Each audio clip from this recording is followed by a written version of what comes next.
అంతముంపు తన మనస్సు తనకు ప్రతిబంధకమని ఆ మనసు యొక్క నిశ్చలత వైరాగ్యానికి మనోనాశనం చేస్తే కానీ ఆత్మ సాక్షాత్కారానికి వీలు పడదు. అహంకారం చేస్తే కానీ ఆత్మ సాక్షాత్కారానికి వీలు పడదు.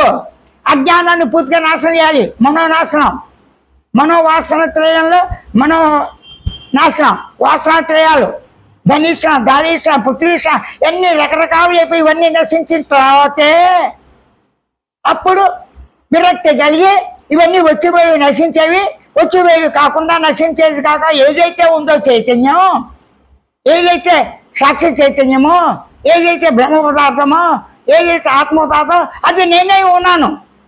నేను ఆత్మను అంటా ఇక్కడ. అలా కాకుండా ఇక్కడ ఏమంటున్నాను, నేను ఆత్మను, నేను దేహాత్మను అంటాం.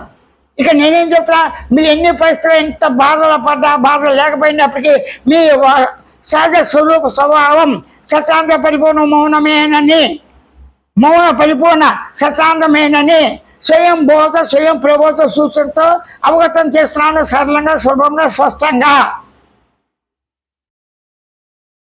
నువ్వు గమనించేవాడిగా ఉన్నావు, నిన్ను గమనించేవాడిని గమనించి ఊరికే ఎరుగుతూ ఉండు అని సూచన ఇస్తా. అయిపోయిందిగా. నేను శబ్దగమనిగా భావగమనిగా తానై ఉన్నాడు. నేను భావాన్ని, నేను శబ్ద అని అంటే ముందుగానే అన్నప్పుడు ముందుగానే భూతకాల వర్తమాన కాలాలతో సంబంధం లేకుండా నేను ఉన్నాను, స్వయంగా ఉన్నాను. స్వయం స్వయం జ్ఞానాస్మి, స్వయం గమనికాస్మి, స్వయం శృతస్మి. ఈ విధంగా మరల అన్న కొద్దీ స్వతసిద్ధంగా ఉన్న ఉనికి అట్లుండుటే. ఉనికి ఉన్నది స్వతసిద్ధం. ఉనికి తాను గుర్తించడా గమనించడా తెలుసుకుంటా అనేది అప్రసత్తం. అనుభవం చిత్ పదార్థం. అనుభవం తాను గుర్తించేది గమనించేది తెలుసుకోదు. ఆనందం తాను గుర్తించేది గమనించేది తెలుసుకోదు. పరిపూర్ణం తాను గుర్తించేది గమనించేది తెలుసుకోదు. మౌనం తాను గుర్తించేది గమనించేది తెలుసుకోదు అని ఈ లక్ష్యాలతో నేనే ఉన్నాను. అప్పుడు ఏం చేయాలి నువ్వు? సహజంగా నిద్ర సహజం, కళ సహజం, మెలకు సహజం. నువ్వు రమ్మంటే వస్తాయా, పొమ్మంటే పోతాయా? అవి వస్తామని చెప్పి అవి మాట్లాడతాయా, పోతామని చెప్పినాయా? లేదు. కానీ ఇవన్నీ నువ్వు గమనించి గుర్తించి తెలుసుకొని జడ పదార్థాలుగా చేసి నేను ఈ జడ పదార్థాలు రాకపోతున్న పదార్థాలు రహితం అయినప్పుడు, అన్ని రహితం ఉన్నప్పుడు ఏది శేషిస్తుందో ఆ ఆత్మే నువ్వు అన్నారు. కానీ ఆ చెప్పడంలో ఏమవుతుంది?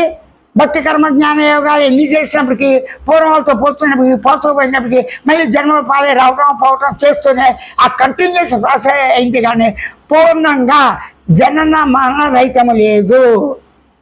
అసలు ఈ ప్రసక్తి ఎందుకు మాకు? నేను ఉన్నాను, నా గమనిక నా దేహమే.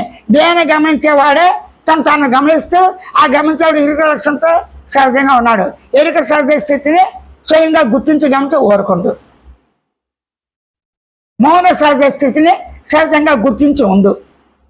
నిద్ర స్థితిని సహజంగా గుర్తించి ఊరకు ఉండు. కళ స్థితిని సహజంగా గుర్తించు. శబ్ద సహజ స్థితిని గమనించి. శబ్దం అంటే నేను శబ్ద కదలిక, భావ కదలిక, గమనించే కదలిక, ఎరుక కదలిక అన్నీ తానేగా. ప్రశాంతంగా, హాయిగా, ఆనందంగా, పరిపూర్ణంగా ఊరక ఉండు అని మాత్రమే నిర్గుణ చైతన్య ప్రతిపాదిస్తున్నాడు, స్పష్టంగా చెప్తున్నాడు. మీరు ఇంతకుముందు చేసే విషయచ్చగా అది నాస్తికం కావచ్చు, ఆస్తికం కావచ్చు, ప్రకృతి కావచ్చు, దైవారాధన కావచ్చు, మనుషుల ఆరాధన ఏదైనా చేసుకోండి. అవి మానవని అన్నం, అవే కరెక్ట్ అని అన్నం, అవన్నీ మీకు మీరే తెలుసుకోండి. నేను కేవలం నీవు నేను అందరం స్వయంగా ఉన్నాం. స్వయంగా గమనించడా గుర్తించడా తెలుసుకుంటా సహజమే. స్వయంగా గమనించి గుర్తించి తెలుసుకునేది అస్తిత్వం, ఉనికి. అంటే ఉనికి ఉన్నది, చిత్ ఉన్నది, చైతన్యం, ఆనందం ఉన్నది, సత్వచిత్ ఆనందం, అది మౌనంగా ఉంది, పరిపూర్ణంగా ఉంది అని ఊరికి గమనించి గుర్తించి ఉండు. స్వతసిద్ధంగా ఉన్నందువల్ల అట్లు గ్రహించటే, అట్లు గుర్తించడే స్వయం జ్ఞానం. జ్ఞానానుభూతి సహజం. జ్ఞానానుభూతి సహజం. అనుభూతిగానే గుర్తించడమే ఆత్మ సాక్షాత్కారం. కాబట్టి ఆత్మ సాక్షాత్కారం ఎప్పుడు అని కాదు, అక్కడ ఇక్కడ కాదు, స్వతసిద్ధం, కారకం రహితం అని ఊరక గమనించి నిత్యకృత్యాల్లో ఇప్పటిదాకా ఎలా మిస్రావో అది కంటిన్యూ చేసి దేహ పర్యంతం మానవత్వంతో సమభావంతో అన్నప్రసాదం వస్త్రం ఆ గూడు తగిన విధంగా అవసరార్థం ఎంతవరకు అంతవరకు యథాశక్తిగా చేస్తూ ఎరుకతో ఊరికి పడి ఉంటుంది.